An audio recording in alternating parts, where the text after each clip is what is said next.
Hello and welcome back to my channel. My name is Isabel. And today I want to talk about the importance of setting an intention, a clear intention, and deciding on something when we desire to create change. And also how learning to trust our intuition, like learning to trust that inner guidance that we all have, can help us along the way. And this will also help you to make the most of the content here, to basically make the healing sessions that we have here work for you. And I recently said that all the sessions that we're doing here, they're more broader, they're more general. So that means on one hand that it can help to re-listen more than once, but it also means that sometimes what we want to address is not even necessarily in the title, or it is in the title and something else can be beneficial as well, but we don't know this. We will know this though once we have a clear intention on something and we trust our guidance with it. So I want to talk about intention. Intention means that I have something that I'm going towards that already has basically like a positive go-to, right? Rather than focusing on what I want to get rid of, like even the energy of that, if you tune into that, like that feeling of, okay, I want to get rid of this, I want to fix this, I need to, resolve this. It feels very like straining, and it has even more of that resistance to it, which actually will enhance that attachment to the issue. So instead, we want to go towards something that actually already has a state where that doesn't exist and where we do feel good. So something that we would love instead of what we don't love, right? So the moment that we do that and we have a clear intention, and by the way, this can be whatever you want it to be. So it can be a very basic one. It can be just something like, let's say I'm dealing with fatigue of any kind and I'm just feeling run down, low energy. My basic intention might just be to not have that. It could also be though, no, I want to feel energized. Like the moment I wake up in the morning, I want to feel energized. I want to feel vital. I want to, have that drive, have that motivation, have that passion and all of that, and have that throughout the day, right? So that could be an expansion on that basic intention. Another example might be a relationship. Maybe in the past, they were more like dysfunctional, and a basic intention then could just be, okay, a balanced relationship with healthy ways of relating. But it could also be, oh, maybe I would really love a co-creative relationship, a relationship where there is mutual affection, mutual love, honor, mutual caring, respect, right? And obviously exchange that for whatever works for you. But the main point is just to have that go-to rather than just wanting to get away from something. And when I work with someone one-on-one, I actually request that from them, that they have that intention. Because what it will do is, just like in the processes that we're doing here, with any healing process, we're doing the same thing. We're basically having that go-to, that intention, and we automatically then line up with that. And that will bring up everything that's in the way and needs to be addressed in order to match that. So when you do that for yourself, you're doing the same thing. It's just more individualized, right? Where it works for you, where it's specific to whatever you're wanting to change, whatever you want to resolve, whatever you want to address, where it's specific to you. And you have that, what you're going towards and lining up with that, which automatically will bring up everything that needs to happen, that needs to be addressed, that needs to be resolved, that needs to be adjusted, learned, brought in whatever way, shape, or form, will be brought to you in order to make that happen. And it will also create almost like a forward pull, where it's like, okay, I cannot even stand still. Like I want to move towards that, right? And it's very similar in a way in other ways of working with things that we desire. Maybe you work with affirmations, for example. It's similar in the way that we also have that desired state and where we're at, right? But we still need to bridge that gap. The difference here is just that you have basically, instead of calling it an intention, you're making a command, right? But you still need to bridge that gap. And obviously, you can use all of these different things and make them work together, which possibly could create a synergy effect, right? So yeah, use those. Just knowing that it's really similar. It's just basically approaching it from different angles. That's all it is.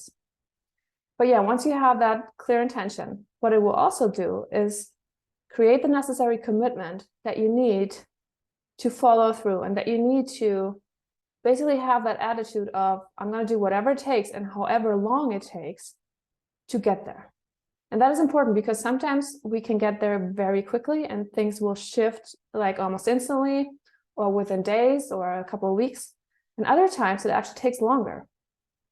And that's when we need that perseverance, when we need that follow through and that focus on intention rather than on anything else, meaning focus on whatever helps that rather than what doesn't. And that's what automatically happens once we set that intention.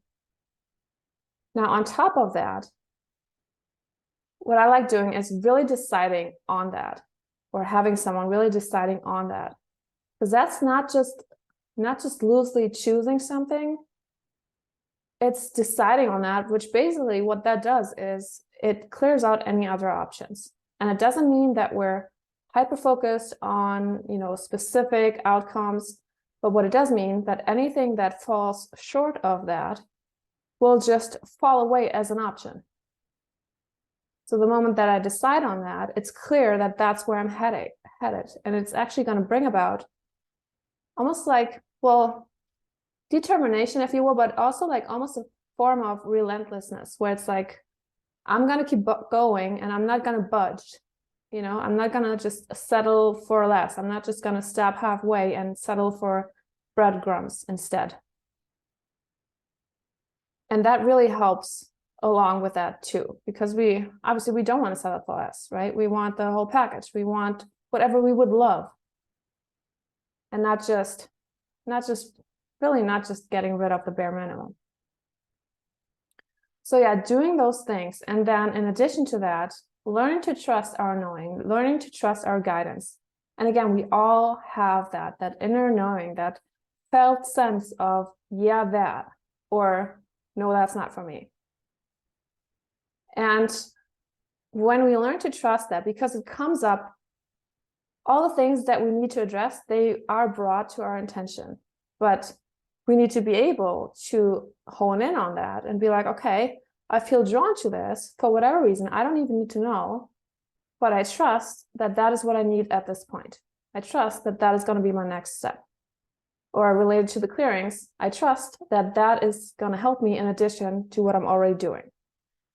Because again, it might not be something that we even consider. So if I feel drawn to a healing session on ditching cravings, and my goal is to overcome those cravings, I might not necessarily consider that a session on intimacy might help with that as well. But once I have that intention and I trust my knowing, I might feel guided towards that, and I don't even have to know why. I'm just going to go with it. And it could also be like a topic that's not even addressed. Like, let's say somebody that's trying to lose weight, right? And they're doing everything right. They're eating all the right foods. They're, not overeating. They don't have addictive behaviors. They maybe exercise, whatever. And they can't release that weight. They might not know that oftentimes, not always, but oftentimes that is related to feelings of unsafety. So if I have that set intention of releasing that extra weight, or that buffer zone, if you will, and I trust myself in the process, and I feel maybe drawn to something on resolving fear, then yeah, I can go with that and be like, okay, that might actually help me along the way, even though I might have not considered it otherwise. And that knowing, if you might already be familiar with it, but if you would pick it apart, it would be like something like feeling expansive, like light and open, and it's just going to feel right somehow. And a no would be more constrictive. It will be more like almost like closing off and just not feel right. And while that helps in any kind of change that we're creating, anything that we're desiring to overcome, resolve, whatsoever, it also helps in other instances, right? So if I talk to somebody, I can actually check in and validate what they're saying to me, because I don't want to override what I know to be true, out of experience, out of wisdom, out of whatever. So it helps in many cases. But yeah, it definitely helps when we're trying to get to a certain outcome, to rely on that and learning to rely on that. And we can use other methods as well. Yeah, you can also use muscle testing, for example. Again, if it's something that you're not used to, then you might have to practice it for a little bit. But those things, they can go a long way. So if you're not working with that already, then I would encourage you to do that. Set that intention and make that decision, and trust yourself in the process as you go, and don't budge. And sometimes what can get in the way of people even starting, or even wanting to have that commitment to that change, is that they don't feel worthy of it. They actually don't feel worthy of feeling better.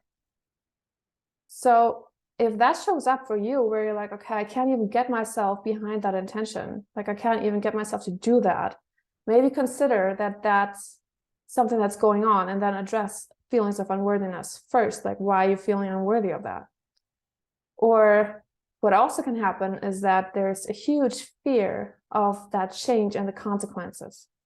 And that fear always comes up to some extent, because the moment that we're trying something new, or something is unknown to us, or out of our comfort zone somehow, fears do come up. They do. And yes, we can resolve them to a certain degree, but sometimes it does take, a leap of faith. It does take that jump, if you will.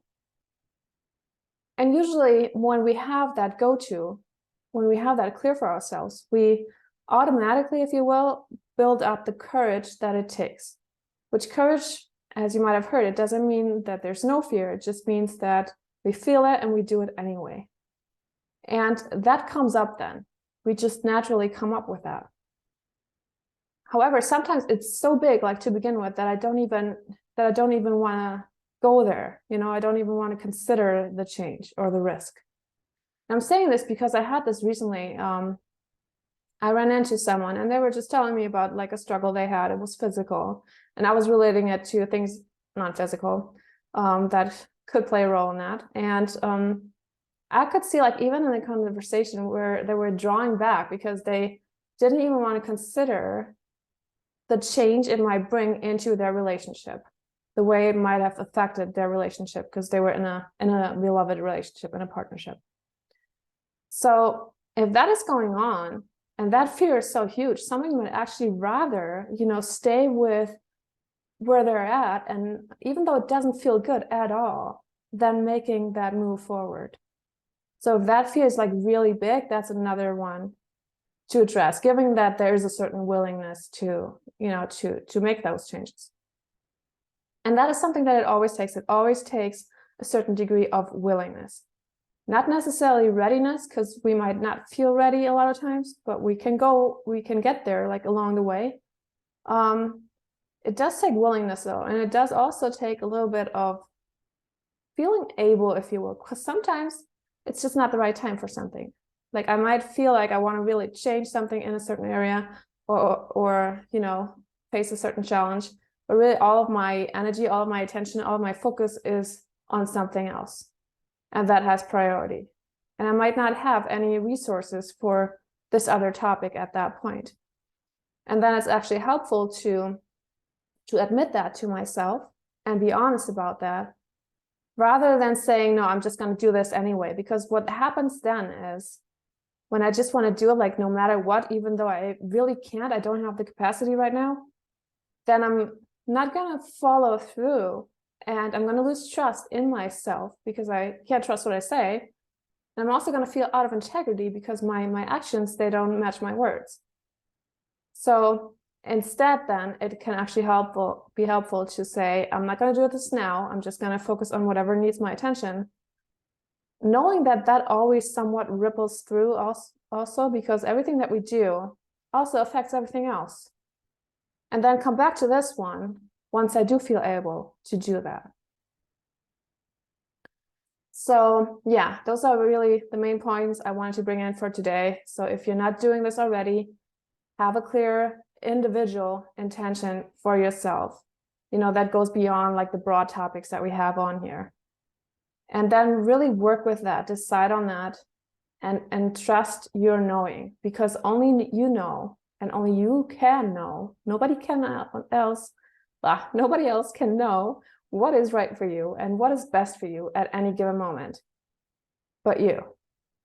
And what works for one person might not work for you, or not to the extent that it does for them. Now, if everything fails, like let's say, because we have those periods oftentimes where things seemingly don't move, right? Where nothing is happening. And it's just, yeah, it just brings about doubt and we don't know what to do. I mean, when we have that clear intention set, usually we'll keep going anyway, knowing that that can happen, because difficulties and challenges that need to be faced, they will come up. And there will be times that maybe are stagnant. There will also be times that, or not will be, but there might be times that might even feel worse than we're started off with. So, you know, when you think of a healing crisis, for example, and somebody, let's just say as an example, somebody has eaten highly processed foods for 20, 30, 40, 50 years on a daily basis for every meal. And I know that's completely exaggerated, but I'm just saying as an example, if that person goes on a cleanse, on a radical cleanse, chances are that for not just for days, but probably for weeks and months, they're not going to feel that great. They might actually feel worse until they start feeling better. And that's when we need that perseverance, when we need that follow through and that focus on intention. But let's say everything falls away and there's a moment of, okay, I really don't have that right now. I'm also not willing to feel, because you know how I always talk about like feeling our feelings and feel it to heal it and all that. But if we can't muster that, and if we can't come up with whatever we need in that moment by ourselves, then a solution can be to surround yourself with somebody that actually carries that naturally, that has a lot of that. So let's say what I need is perseverance, and I can't come up with that for myself. I might just seek out somebody that has a lot of it, that has already cultivated a lot of that. And that might be an athlete, for example, maybe somebody that is good at running marathons. And just by being in their presence, I can tune into that within myself.